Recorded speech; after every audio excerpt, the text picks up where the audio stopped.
Namaskar. Welcome to all of you in my today's session of SST Class 10th Geography.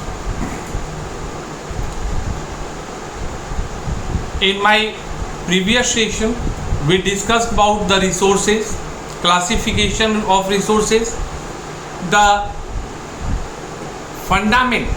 fundamental basis on which we are able to classify the resources.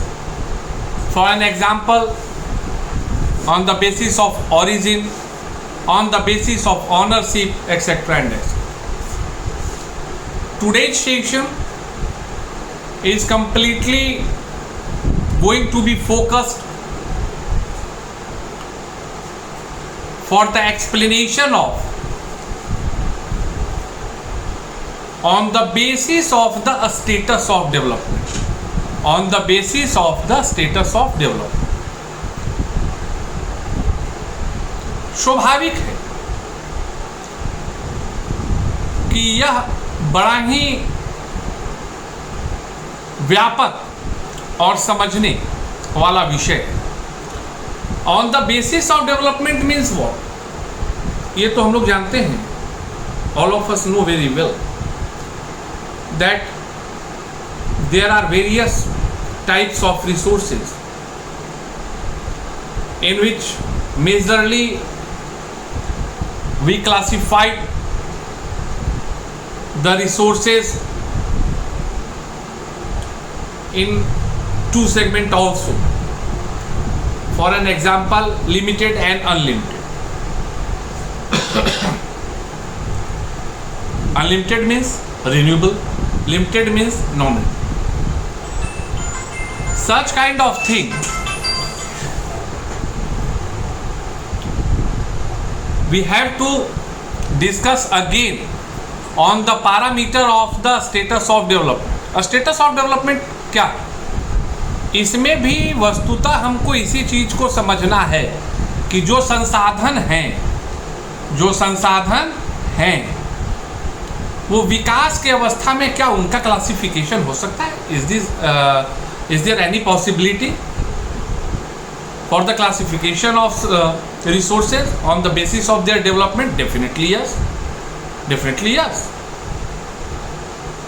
Now you will ask it to me that which one? How we can classify them? We can classify them into three segments. The first one, a kind of resources, some kind of resources, we will keep it into developed resources. Second one, a stock. And third one is reserve. Now we have to understand that if we discuss about the potential development, potential resources, then what it means? It means it is nothing. Just wait for a moment. Yeah, I am taking class online.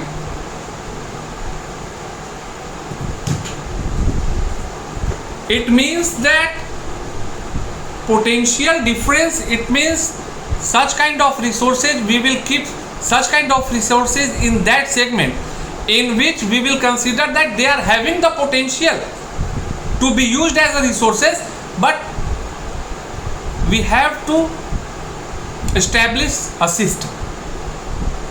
For an example, we can use windmills in Gujarat and Rajasthan and we will get the electricity.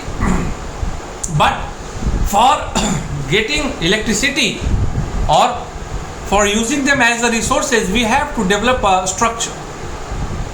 So these things are an example of potential resources. Developed resources means जिसके बारे में जानकारी है already, जिसके बारे में जानकारी है कि ये रिसोर्सेज हैं.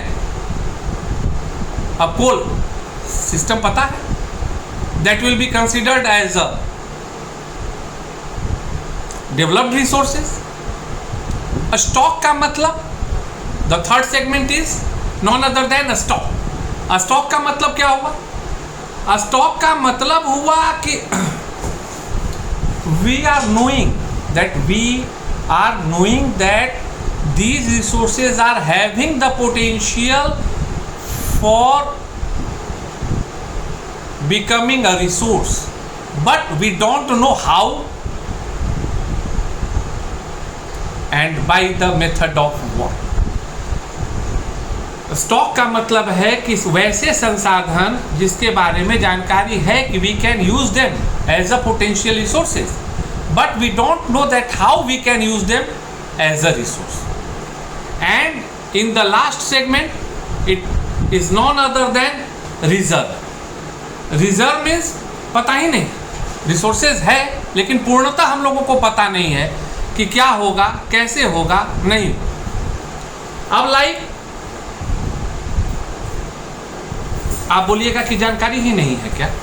नहीं, जानकारी है, लेकिन अभी भी हम लोग उसको रिजर्व में ही रखे हुए हैं। पूछोगे फॉर एन एग्जाम्पल सर, अब जैसे आप टाइडल एनर्जी की बात करें, अब हम लोग बात करते हैं टाइडल एनर्जी की। हम लोगों को पता है कि in the coastline area we can easily establish a plant by which we can generate the electricity, लेकिन हम लोग कर नहीं रहे, हम लोग कर नहीं रहे। इसका मतलब we are not completely unknown, but after knowing also up to right now we are not going to start this one will be known as reserve. जिसकी जानकारी जब है तो रिजर्व है, आगे चल के इसको रिसोर्सेज के तौर पे उपयोग में लाया। रिसोर्सेज की जब बात आती है, रिसोर्सेज की जब बात आती है तो जो ट्रेडिशनल रिसोर्सेज है, जो ट्रेडिशनल रिसोर्सेज है, वस्तुतः इस चीज को आपको समझना होगा कि ट्रेडिशनल रिसोर्सेज में हम लोग किसको काउंट करेंगे। मेरे हिसाब से तो लगता है इजीली अगर आपसे कोई पूछ दे कि what do you mean by traditional resources, तो हम एक लाइन में इसको कह सकते हैं दिमाग में, अगर if we are having the idea of fossil fuels, अगर हमें जीवाश्म ईंधन की जानकारी है तो हम आसानी से इसकी व्याख्या कर सकते हैं, आसानी से इसको एक्सप्लेन कर सकते हैं। लेकिन the major drawback behind the usages of the fossil fuels is what? Production of pollution, pollution emission, प्रदूषण बहुत ज्यादा, और जिसके कारण हम लोग आज बहुत हद तक क्लाइमेट चेंज को देख रहे हैं। Actually if no one is having the descriptive analytical knowledge, तो वो क्या करेगा, immediate after completing the line move toward the next topic शुरू हो जाएगा। लेकिन इसके बीच में एक टर्म है जिसको हम लोगों को समझना है कि इंडस्ट्रियल रिवॉल्यूशन जो हुआ हिस्ट्री, उसके बाद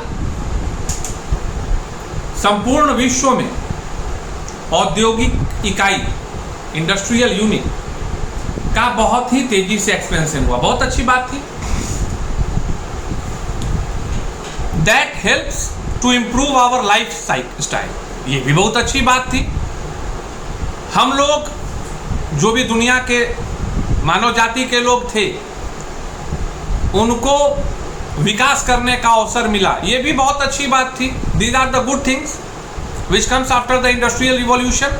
लेकिन सबसे बड़ी बात थी कि इंडस्ट्रियल रिवॉल्यूशन के बाद, आफ्टर द इंडस्ट्रियल रिवॉल्यूशन क्या हुआ, रिसोर्सेज का इस्तेमाल प्रोडक्शन हाउस को बढ़ाने में किया जाने लगा, जिसके कारण प्रदूषण बढ़ा और जिसका नतीजा क्लाइमेट चेंज हुआ। अगर क्लाइमेट चेंज के कुप्रभाव की बात आती है तो you can Google the name of the places जो थे और आज नहीं। अरे भाई दुनिया में क्यों जाएं? Where is Dwarka? Any student class 10th, Dwarka कहाँ है आज? समुद्र के अंदर। इसका मतलब क्या है? What it means? कि क्लाइमेट चेंज पहले भी हो रहा था, जो इंडस्ट्रियल रिवॉल्यूशन के बाद और बढ़ गया और वो समुद्र के अंदर समावेशित हो गया। दक्षिण पूर्व एशिया के कई देश हैं जिनके बारे में कहा जाता है कि अगर इसी प्रकार से क्लाइमेट चेंज होता रहा तो कुछ दशकों के बाद उस देश का अस्तित्व खत्म हो जाए। टेम्परेचर आर कंटिन्यूअसली इंक्रीजिंग,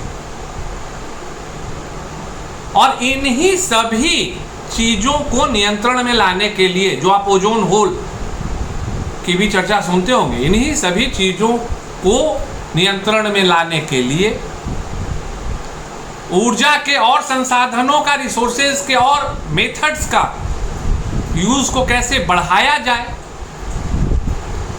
1992 में अप्रॉक्सीमेट 100 कंट्रीज के बीच रियो डी जेनेरो में अर्थ समिट होता है।